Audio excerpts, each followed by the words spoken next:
Assalamualaikum warahmatullahi wabarakatuh. Sebelumnya, perkenalkan, nama saya Yunita Ekadia Pratiwi, NIM 1903211000072. Jadi, pada kesempatan kali ini, saya akan mengulik tentang UMKM Sumber Agro. Sebelum itu, izinkan saya untuk memaparkan sedikit profil dari UMKM Sumber Agro. Let's go! Profil Toko Sumber Agro. Toko Sumber Agro merupakan salah satu UMKM yang bergerak dalam bidang penyediaan sarana pertanian. Toko Sumber Agro merupakan toko yang menyediakan alat, bahan, serta obat-obatan untuk pertanian. Sumber Agro itu sendiri didirikan oleh Bapak Suhadi pada tahun 2015 dan masih bertahan hingga saat ini. Toko Sumber Agro terletak di Dusun Sumberwungu, Desa Banjaranyar, Kecamatan Tanjung Anom, Kabupaten Nganjuk. Selanjutnya adalah analisis beberapa aspek dari toko Sumber Agro. Yang pertama, dari bentuk kepemilikan bisnis. Yang kedua, ada dari lingkungan bisnisnya. Yang ketiga, struktur organisasi. Yang keempat, manajemen sumber daya manusia. Yang kelima adalah tanggung jawab sosial. Bahasan yang pertama adalah bentuk kepemilikan bisnis. Toko Sumber Agro milik Bapak Suhadi ini merupakan badan usaha perseorangan, di mana perusahaan atau toko ini dijalankan oleh satu orang saja, yakni Bapak Suhadi selaku pemilik, pengelola, serta penanggung jawabnya. Untuk kelebihannya, dari sisi pendirian itu lebih mudah, karena tidak berbadan hukum. Keuntungan juga milik sendiri. Penanggung jawab itu hanya satu orang, sehingga manajemen itu lebih fleksibel dan lebih mudah. Dari segi kekurangannya, itu permodalan dan harta sulit dibedakan, entah itu milik pribadi ataupun milik dari perusahaan tersebut. Keberhasilan dari suatu perusahaan atau toko tersebut itu hanya tergantung dari satu orang, karena tanggung jawab dari pemilik tersebut tidak terbatas, yang artinya apabila bisnis tersebut mengalami kerugian, pemiliklah atau Bapak Suhadi ini yang akan menanggung kerugian itu. Dan yang kedua adalah lingkungan bisnis. Untuk lingkungan bisnis dari toko Sumber Agro ini dibedakan menjadi dua. Yang pertama ada lingkungan internal, yang kedua ada lingkungan eksternal. Untuk lingkungan internal, yang pertama ada tenaga kerja. Untuk tenaga kerja dari toko Sumber Agro ini diambil dari keluarga Bapak Suhadi sendiri dan tidak mengambil tenaga kerja dari luar. Yang kedua ada modal. Seperti yang sudah dijelaskan sebelumnya, bahwasannya toko Sumber Agro ini merupakan badan usaha perseorangan, di mana pemiliknya hanya satu orang.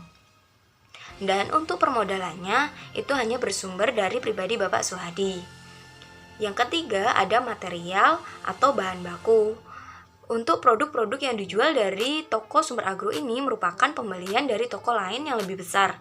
Saat ini toko Sumber Agro ini bukan hanya menyediakan produk pertanian berupa herbisida, insektisida, fungisida, pupuk non-subsidi, benih jagung, cabai, timun, tapi juga menyediakan peralatan pertanian berupa tank, diesel, dan lain sebagainya. Untuk yang keempat adalah peralatan atau perlengkapan produksi. Untuk toko Sumber Agro ini tidak melakukan produksi sendiri, melainkan pembelian ke toko yang lebih besar. Untuk pembelian dari produk-produk yang ada di toko Sumber Agro ini sudah terpenuhi dari segi transportasi, tenaga kerja, ataupun timbangan untuk menimbang pupuk dan lain sebagainya. Untuk yang kelima itu ada metode. Dari toko Sumber Agro ini menyediakan produk-produk pertanian serta peralatan pertaniannya, yang itu dibutuhkan oleh para petani yang memang di daerah Nganjuk, khususnya Tanjung Anom ini banyak yang berprofesi sebagai petani. Pembahasan selanjutnya adalah lingkungan eksternal. Lingkungan eksternal dibagi menjadi dua, yakni lingkungan eksternal mikro dan lingkungan eksternal makro. Untuk lingkungan eksternal mikro, yang pertama ada pemasok. Untuk pemasok itu sendiri, dari toko sumber agro itu memilih pemasok yang memang memiliki kualitas, kuantitas, serta harga yang lebih murah. Yang kedua ada konsumen.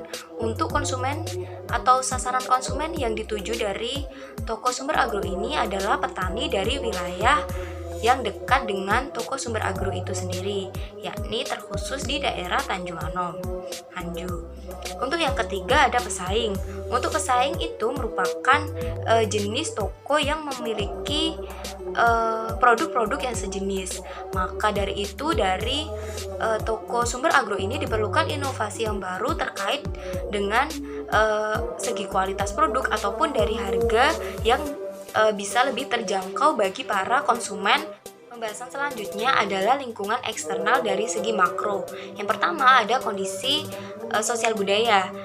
Pada toko sumber agro ini diperlukan perhatian khusus terkait perubahan dari sosial budaya masyarakat atau konsumen, terkhusus pada pola dan tren masyarakat pada pasar. Karena dengan kita mengetahui keadaan pasar, itu dapat menyesuaikan strategi yang kita miliki, strategi yang dimiliki oleh toko sumber agro ini untuk dapat memenuhi kebutuhan dari konsumen. Untuk yang kedua itu ada kondisi demografi, yakni bertitik fokus pada pendapatan dari konsumen. Jika pendapatan dari konsumen itu naik atau hasil dari produksi pertaniannya itu naik, untuk produksi selanjutnya akan memerlukan bahan-bahan pertanian ataupun alat pertanian yang lebih lagi.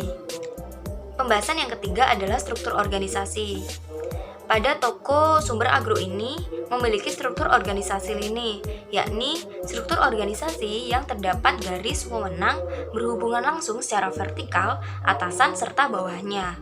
Setiap kepala unit itu bertanggung jawab untuk melaporkan kepada kepala unit yang satu tingkat di atasnya. Yang keempat, itu ada manajemen sumber daya manusia.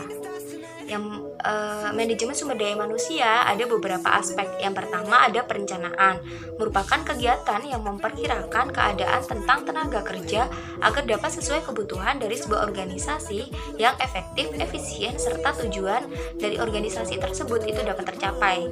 Dari toko sumber agro ini sudah tahu terkait proporsi dari tenaga kerjanya. Jadi untuk tenaga kerja hanya mengambil dari tenaga kerja keluarga dari Bapak Suhadi itu sendiri dan tidak mengambil dari tenaga kerja luar. Untuk yang kedua itu ada pengorganisasian, merupakan kegiatan yang di dalamnya itu mengatur tentang pegawai dengan menentukan pembagian kerja, hubungan kerja, integrasi, delegasi wewenang, serta koordinasi dalam bagian organisasi. Jadi untuk pengorganisasian di toko sumber agro ini itu lebih menitik beratkan pada pengelolaan keuangan, karena kita tahu bahwa pada bentuk usaha perseorangan itu terkadang sulit membedakan harta dari pribadi ataupun harta dari toko tersebut. Jadi untuk pengelolaan keuangan itu sangat diperlukan. Untuk yang ketiga ada pengarahan dan pengadaan. Pengarahan ini merupakan pemberian petunjuk untuk pegawai agar dapat bekerja sama dan dapat bekerja secara efektif, efisien dalam mencapai tujuan dari organisasi. Jadi dalam pengarahan ini anggota keluarga dari Bapak Suhadi itu diberi pengarahan agar dapat membedakan kebutuhan-kebutuhan dari suatu produk yang diinginkan oleh konsumen, agar konsumen tersebut juga dapat puas dalam berbelanja di toko tersebut. Untuk yang keempat ada kompensasi.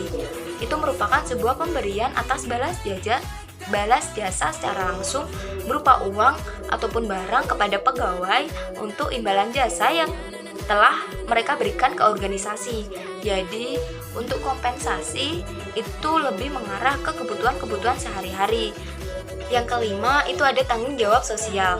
Tanggung jawab sosial dari toko sumber agro ini yang menjadi titik penting adalah Bapak Suhadi ini melakukan pengadaan, pelatihan, dan penginformasian kepada petani-petani terkait dengan produk-produk yang digunakan dalam pertanian. Hanya itu yang dapat saya sampaikan. Semoga dapat bermanfaat dan dapat menjadi ladang ilmu bagi kita semua. Terima kasih. Wassalamualaikum warahmatullahi wabarakatuh. Dadah.